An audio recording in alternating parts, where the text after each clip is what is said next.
Hello friends, आज मैं एक कच्चे पपीते की ऐसी नई रेसिपी लेकर के आई हूँ जो बहुत ही टेस्टी बनती है। और अगर कोई कच्चा पपीता खाना पसंद नहीं करता है वो भी कच्चा पपीता खाना इस फॉर्म में शुरू कर देगा। आइए वीडियो शुरू करते। इसे बनाने के लिए मैंने यहाँ पर एक छोटा पपीता लिया है। इसका वेट लगभग 300 से 350 ग्राम होगा और मैं इसे फ्रिज में रख करके भूल गई थी। इसे 6-7 दिन पुराना हो चुका है, हल्का सा लूज हो गया। पपीता जो है 20-25 दिन भी अगर फ्रिज में रखा रहे ख़राब नहीं होता है। और एक इम्पॉर्टेंट बात मैं आपको पपीते के बारे में बताना चाहूँगी। पपीता एक ऐसी सब्जी है जिस पर खाद नहीं छिड़की जाती है, यानी कि ये एक हेल्दी सब्जी होती है। आप कोशिश कीजिए अपनी डाइट में इसे ज़्यादा से ज़्यादा इंक्लूड करें।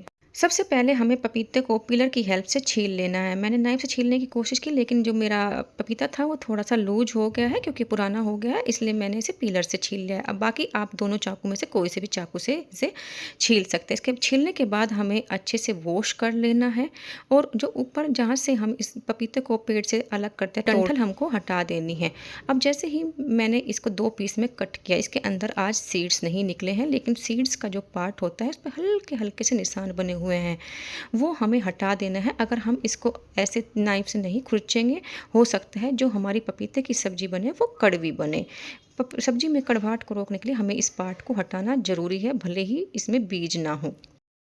अगर बीज होते हैं तब भी हमें इस पार्ट को ज़रूर हटाना है क्योंकि इसमें थोड़ा सा कड़वापन होता है। और इस तरह से मैंने अपने पूरे पपीते को क्लीन कर लिया है और इसे 4 पार्ट में कट कर लिया है क्योंकि इसे कद्दूकस हम करेंगे। और अगर हम ऐसे का ऐसा से कद्दूकस करेंगे वो अच्छे से कद्दूकस नहीं हो पाता, इसलिए मैंने इसे 4 पीस में कट किया। उसके बाद मैं एक एक पीस उठाऊंगी और उसको मैं कद्दूकस कर लूँगी। यहाँ पर मैंने इसे मोटा ग्रेड किया है और ये देखिए इस तरह से करके मैंने सारे पपीते को अच्छे से कद्दूकस कर लिया है।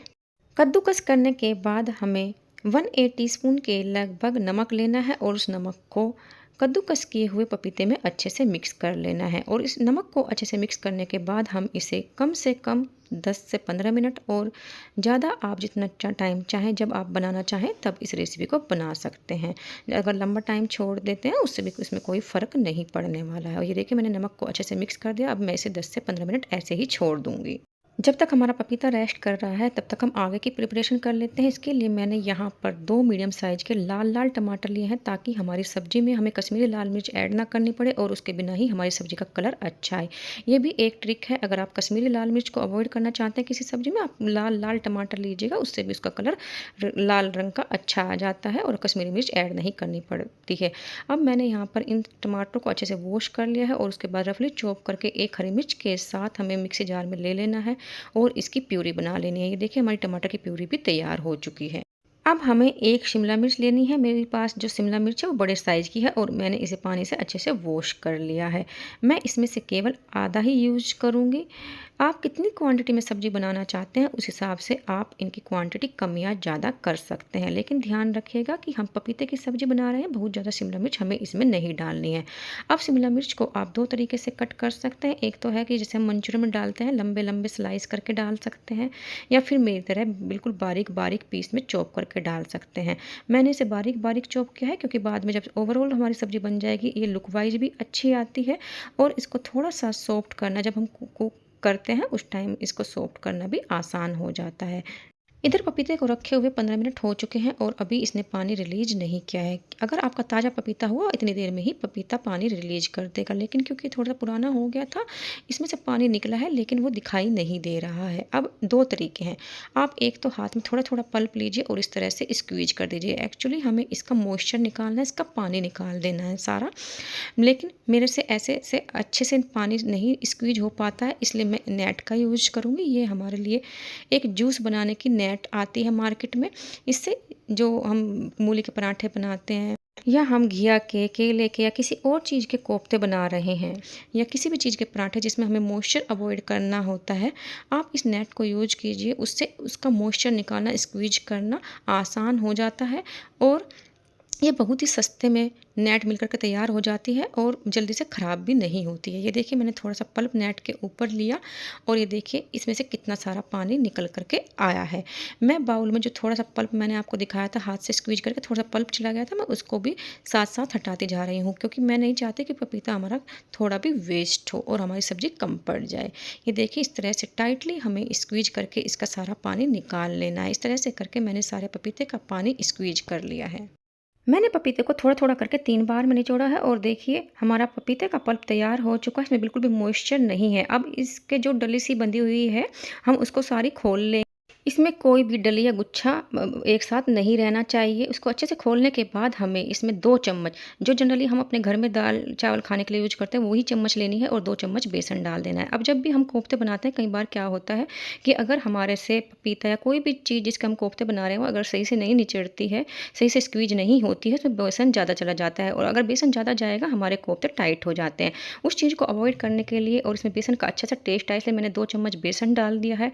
और अगर आपको लगता है कि थोड़ा-सा ज़्यादा बेसन जा रहा है, कभी भी आपको इस तरह की प्रॉब्लम आती है या फिर 2 से 3 चम्मच क्वांटिटी को देखते हुए आप बेसन डाल लीजिएगा और फिर उसके बाद बैलेंस आपको इसमें अरारोट या कॉर्न स्टार्च डालना है। मैंने 1 चम्मच इसमें अरारोट डाल दिया है और 1 चम्मच अरारोट मैंने एक छोटी-सी प्लेट में अलग निकाल दिया है। इसका मैं बताऊँगी कैसे यूज़ करना है। और इसी के साथ मैंने थोड़ा-सा नमक, क्योंकि हमने जो पपीते में पहले नमक डाला था, वो जब हमने इसे स्क्वीज़ किया, निचोड़ा, वो नमक इसमें पानी में चला गया होगा, इसलिए इसमें नमक कम रह गया होगा। इसलिए हमने थोड़ा-सा नमक भी डाला है और थोड़ी-सी हमने यहाँ पर काली मिर्च डाली है। अब हमें थोड़ा-थोड़ा पोर्शन लेते जाना है और इसके इस तरह से गोले बना लेने हैं।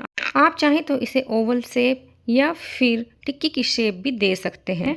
वीडियो स्किप मत कीजिएगा। मैं आज कोफ्ते नहीं बनाऊंगी, बल्कि मैं इससे एक बहुत ही अच्छी रेसिपी आपको बताने जा रही हूँ। अब सबसे पहले हमें सारे कोफ्तों को बना लेना है। उसके बाद जो हमने 1 स्पून के लगभग एक प्लेट में अरारोट लेकर के अलग रखा था, उसको हमें लेना है और जो हमने कोफ्ते बना करके रखे हैं 1 बाय 1 उससे रैप कर देना है। यह भी एक इम्पोर्टेंट ट्रिक है। कई बार क्या होता है कि हम कोफ्ते तो बना लेते हैं, लेकिन जैसे ही हम फ्राई करते हैं वो फट जाते हैं। वो वाली प्रॉब्लम अगर आप इस तरह से कॉर्न स्टार्च या अरारोट से अपने कोफ्ते बनाने के बाद उसको इस तरह से रैप कर देते हैं, वो भी प्रॉब्लम आपको नहीं आने वाली है। अब अगर आप चाहते हैं कि कम से कम कॉर्न स्टार्च में आप अपने कोफ्तों को रैप कर लें, फिर आप मेरी तरह कम कॉर्न स्टार्च लेकर के 1 बाय 1 रैप कर लीजिएगा। अदरवाइज आपको एक बड़ी प्लेट में थोड़ी सी कॉर्न स्टार्च या अरारोट की क्वांटिटी बढ़ा लेनी है और इस तरह से सारे के सारे कोफ्ते ले लेने हैं। मेरे पास 5 पीस बचे थे, मैंने 5 पीस लिए हैं और इनको एक साथ रोल करके आपको कवर कर लेना। मेरी प्लेट में थोड़ा कम कॉर्न स्टार्च था, इसलिए मैंने इनको गोल गोल घुमा करके रैप करने की कोशिश की, लेकिन साइड से थोड़ी सी कोटिंग कम रह गई थी, इसलिए मैंने 1 बाय 1 जो बचा हुआ कॉर्न स्टार्च था उसमें ही रैप करके इसमें चारों तरफ कोटिंग दे दी है और चारों तरफ से हमारे कॉर्न स्टार्च से अच्छे से जो कोफ्ते हैं वो रैप हो चुके हैं। अब ये कोफ्ते आप फ्राई कीजिएगा, आपको चेक करने की भी जरूरत नहीं है, ये कभी भी आपके तेल में जाने के बाद नहीं फटेंगे। और जो पपीते को स्क्वीज करने के बाद पानी निकला था उसको मैं डिस्कार्ड कर देती हूँ, क्योंकि मैंने एक बार इसे आटा गूंथने में यूज कर लिया था कि हेल्दी रेसिपी है, चलो ये पानी फेंकने से अच्छा है कि आटा गूंथ लेते हैं। लेकिन मेरे आटे में अजीब सी जाली सी भी पड़ गई थी, टेस्ट भी चेंज हो गया था और उसकी फर्मेंटेशन भी हो गई थी, इसलिए मेरा रिजल्ट अच्छा नहीं रहा। इसलिए मैं आपको कहूँगी कि आप इसको डिस्कार्ड ही कर दीजिएगा। अब साइड बाय साइड मैंने तेल भी गर्म होने के लिए रख दिया था। मैं इन्हें सरसों के तेल में बना रही हूँ।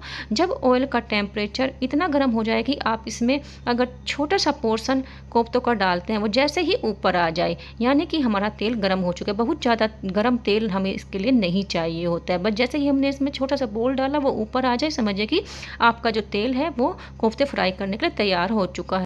कोफ्ते को डालने के बाद हमें गैस की फ्लेम को मीडियम कर देना है और मीडियम फ्लेम पर ही हमें इन्हें गोल्डन ब्राउन होने तक का फ्राई करना है। हमें इन्हें तब तक टच नहीं करना है जब तक कि ऊपर की लेयर भी थोड़ी सी फ्राई नहीं हो जाती। जैसे ही ऊपर की लेयर थोड़ी सी फ्राई होगी हम इन्हें टर्न कर देंगे और उसके बाद, क्योंकि इस तरह की रेसिपी बनाने में काफ़ी समय लगता है, मैंने जो कोफ्ते की कढ़ाई है उसको दूसरी गैस पर शिफ्ट कर दिया है और उस गैस पर मैंने एक पैन गर्म होने के लिए रख दिया ताकि मैं इसका तड़का भी साथ साथ में तैयार कर सकूँ, जिसमें मैंने हाफ टेबल स्पून से थोड़ा सा ज़्यादा देसी घी डाला है और 1/8 टीस्पून के लगभग राई डाली है। जीरे में इसका तड़का ना लगाएं, उससे टेस्ट अच्छा नहीं आता है। राई के अच्छे से क्रैकल हो जाने के बाद हम हाफ टी स्पून से कम धनिया पाउडर डालेंगे। थोड़ी सी लाल मिर्च मैंने दिखाने के लिए डाली है क्योंकि इसमें काली मिर्च का टेस्ट अच्छा आता है, इसलिए मैं काली मिर्च का यूज करूँगी। और ध्यान रखेंगे कि एक हरी मिर्च हमने जो टमाटर ग्राइंड किए थे उसमें भी डाली थी, इसलिए मिर्च आपको ध्यान से ही डालनी है। साथ में ही मैंने इसमें थोड़ी सी 1/8 टीस्पून से कम हल्दी भी डाल दी है। जब मसाले अच्छे से भुन जाए, हमने जो टमाटो प्यूरी बना करके रखी थी वो डाल देना है। और मिक्सी जार में काफ़ी सारी प्यूरी लगी रहती है, इसलिए थोड़ा सा पानी 1/4 कप से थोड़ा सा कम पानी मैंने उसे जार को धोकर भी इसमें ही डाल दिया है। अब हमारे टमाटर जल्दी से कुक हो जाए, अच्छे से कुक हो जाए, इसलिए मैंने इसमें थोड़ा सा नमक भी डाल दें। इन सबको अच्छे से मिक्स कर लेंगे, लेकिन साइड बाय साइड हमारे जो कोफ्ते फ्राई हो रहे हैं उनको नहीं भूलना है। ये देखिए हमारे कोफ्तों का भी अच्छा सा गोल्डन कलर आ चुका है। अब हम इनको बाहर निकाल लेंगे और गैस को बंद कर देंगे। बहुत ज़्यादा ब्राउन कलर हमें इनका नहीं करना है क्योंकि हमने बेसन का कम यूज किया है और इसमें हमने कॉर्नस्टार्च का यूज किया है, इसलिए इनका कलर बहुत ज़्यादा डार्क ब्राउन आएगा। इसका मतलब है कि आपके कोफ्ते जल गए हैं, इसलिए इनका जैसे ही थोड़ा सा डार्क गोल्डन कलर आएगा हम गैस को बंद कर देंगे। और जब तक मैंने कोफ्ते निकाले, इधर हमारे टमाटर भी अच्छे से कुक हो गए थे और आप देख सकते हैं। और मैंने इसमें जो हमने शिमला मिर्च चॉप करके रखी थी वो डाल दी है। इसे हमें 2-3 मिनट अच्छे से कुक कर लेना है ताकि जो हमारी शिमला मिर्च है वो थोड़ी सी जो है सॉफ्ट हो जाए, लेकिन इसका क्रंच ख़त्म ना होने पाए। और यहाँ पर मेरी वीडियो शूट होने से रह गई। जैसे ही मेरी शिमला मिर्च को कुक होते हुए 2 से 3 मिनट हुए, मैंने इसमें कोफ्तों को भी डाल दिया है। और कोफ्ते डालने के बाद हमें इन्हें अच्छे से मिक्स करके 1 से 1.5 मिनट अच्छे से कुक कर लेना है हाई फ्लेम पर ही। और ये देखिए हमारी पपीते की एक ड्राई रेसिपी बन करके तैयार हो गई है। आप चाहें तो इसमें लास्ट में थोड़ा सा लेमन जूस और थोड़ा सा फ्रेश कोरिएंडर अगर आपके पास है आप वो भी डाल सकते हैं। मैंने इसमें केवल शिमला मिर्च डाली है, आप चाहें तो इसमें प्याज, पत्ता गोभी और अपनी चॉइस की कोई और सब्जी जैसे गाजर वगैरह भी डाल सकते हैं। अब मैं आपको इसे गर्मा गर्म सर्व करके दिखा रही हूँ। ये देखिए मैंने इसे एक सर्विंग बाउल में निकाल लिया है और आप इसका कलर देखिए। और जब आप इसे खाएंगे यकीन मानिए आपको बहुत ही टेस्टी लगने वाली है। आप इसे लंच और डिनर में एज ए साइड डिश बना सकते हैं या फिर आप इससे ऐसे ही चपाती या पराठा खा सकते। मेरे घर में इसको मंचूरियन की सब्जी बोलते हैं, आप इसको अपनी तरफ से कोई भी नाम दे सकते हैं और ये बहुत ही टेस्टी लगती है। लास्ट में एक इम्पॉर्टेंट बात, मैंने जब ये कोफ्ते बनाए थे मैंने इसमें पपीते को मोटा कद्दूकस किया था। आप अगर पहली बार बना रहे हैं या और भी अच्छा टेस्ट चाहते हैं आप इसको मीडियम कद्दूकस कर सकते हैं, लेकिन कोशिश कीजिएगा बहुत ज़्यादा बारीक आपको इसको कद्दूकस नहीं करना है, अदरवाइज जितनी भी न्यूट्रिशनल वैल्यू है हमारे कच्चे पपीते की वो सारी खत्म हो जाएगी। इसलिए आप इसे या तो मीडियम ग्रेड कीजिएगा या फिर आपको मोटा ही कद्दूकस कर लेना है ताकि जितने भी इसकी न्यूट्रिशनल वैल्यू है हमें उसका पूरा बेनिफिट मिले। मैंने अपनी तरफ से पूरी कोशिश की है सभी टिप्स एंड ट्रिक्स शेयर करने की ताकि आपकी रेसिपी अच्छी बने। अगर आपको कोई प्रॉब्लम आती है, कोई क्वेरी है, मुझे कमेंट बॉक्स में लिखकर जरूर बताइए। Thanks for watching, bye bye, मिलते हैं नेक्स्ट रेसिपी में।